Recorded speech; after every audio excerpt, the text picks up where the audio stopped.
Абзал, бауырым, казахша сөйлесе, нұр үстіне нұр болар еді.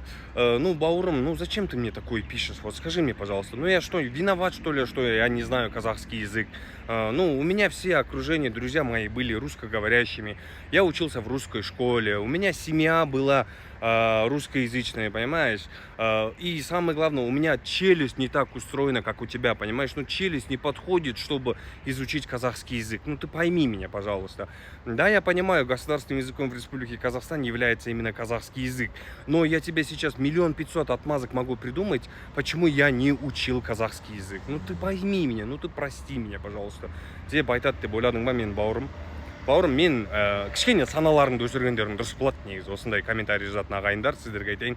Себебі менің қазақ тіл деген бұл менің қанымда.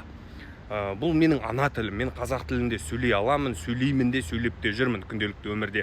Бірақ дей тұрғанменен, мынау қазақтың төбесінен қарайтындар, қазақты менсінбейтіндер, біз болмасақ сендер кім едіңдер дейтіндерге амалсыздан орыс тілінде сөйлеп жауап беруге мәжбүрмін. Себебі сені менсінбей тұрған адам сенің тіліңді қайтсын. Түсінесің бе? Осы үшін өтініш сендерден сұрайыншы, я қазақша сөйлей, қазақша сөйлей дей бермеңіздерші. Мен білем қазақша, мен сөйлеп тұрмын қазақша. Бұл менің ана тілім, бұл менің қанымдағы тіл. Сен оны барда қазақша сөйле деп ана мәңгүрттерге айт. Ана біздің жоғарыда да кейбір мәңгүрттер отыр ғой, қазақша екі сөздің басын қоса алмайтын. Соларға айтып барып жарай ма? Маған керек емес, бауырым, мен өзім ана тілімді білем. Мен өзім ана тілімде сөйлеймін. Мен өзім ана тілімді құрметтеймін.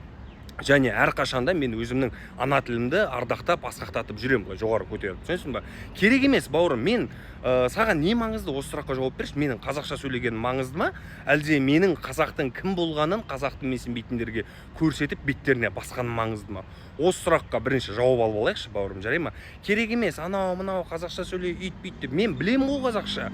Мен білем қазақша. Неге осы мен түсінбеймін да, бір орыс тілде видео түсіріп қалсам, Абзал қазақша сөйлесе, Абзал қазақша сөйлесе деп шығасыңдар. Не үшін? Мен мақсатым басқа ғой. Менің мақсатым қазақ тілді үйрету емес жұртқа. Менің мақсатым қазақтың кім болғанын, қазақтың тарихын, мынау қазақтың төбесінен қарайтындарға көрсету.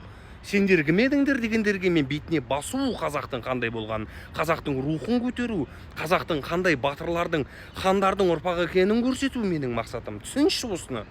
Шынымды айтайын, уже осыны қазақша сөйлесей дегендер шаршаттыңдар. Еркекше айтам бар ғой, мен білем ғой, мен білем қазақша, мен білем. Бірақ менің мақсатым басқа, мен сенің көзіңді ашу, және де анау қазақтың төбесінен қарайтындардың көзін ашу менің мақсатым. Мен өзім ана тілімді білмейтін мәңгүрт емеспін, мен ондай далбайып емеспін. Түсінші осыны.